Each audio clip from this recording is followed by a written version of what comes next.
In my experience, I think a number of students come to see me about any difficulties they're having, including mental health difficulties, for a range of different reasons.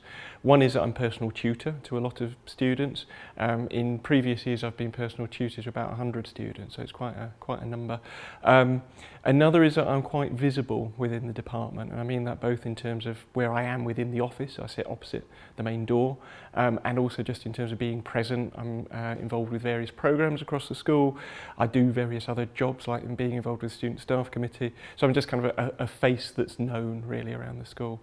I hope, particularly in the teaching that I do, another facilitating factor is that the students feel comfortable, they feel they can trust me, they feel like it's a secure relationship from which they can start to disclose anything that they might be finding difficult, whether that's directly academic, whether that's something that's kind of immediately impinging on their success at university, or just something alongside that. So what I like to do is right from the get-go is to build a relationship with my students. So those earlier personal tutor meetings are really, really crucial, so that students can build a relationship with you and feel comfortable in telling you things that they are struggling with. It's also important that there's an element of trust there as well. And again, those earlier meetings are really, really crucial for that.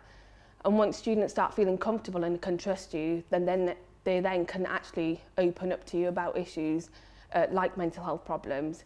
What I also think is really important is telling your students to come and speak to you, telling your students to reach out if they're struggling, asking your students if they're okay, and there's no harm in doing that.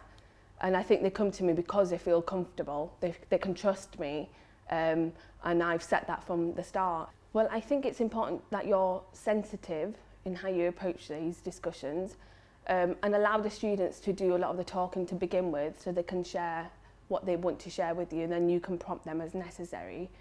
And actually showing the students that you're actively listening and engaging with their conversations, and not just having a passive kind of look.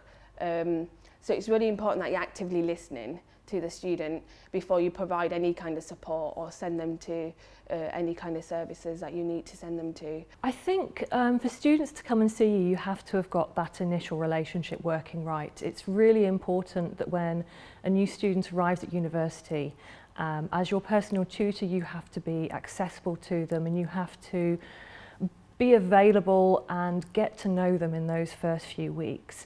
If they get the sense that that relationship doesn't exist, it's very hard to build up from there. I think being a woman in a male-dominated department also accelerates that process. You become visible just for being unique, and the stereotypes of being female also places certain expectations on you in terms of what you're going to be like to speak to. So I'm probably a little bit less threatening than some of my colleagues, who are all equally lovely, but they don't accrue additional students in quite the same way always. So I think the fact that students are prepared to come to see me to talk about their mental health concerns is a reflection of a bond that I try to build with them from fairly early on in their degree. They seem relatively comfortable often talking to me, I think more so nowadays than when I started out. Maybe that's a reflection on me, maybe that's a reflection on changing attitudes among students. But really, the point is, I think that students need to feel that they're comfortable talking to you as a personal tutor. And that's all there is to it. As long as they don't see a barrier between you and them, as long as they don't see you as some representative of the university, but as someone who's approachable, generally I find that they're comfortable in opening up, at least to an extent, about what's going on in their heads.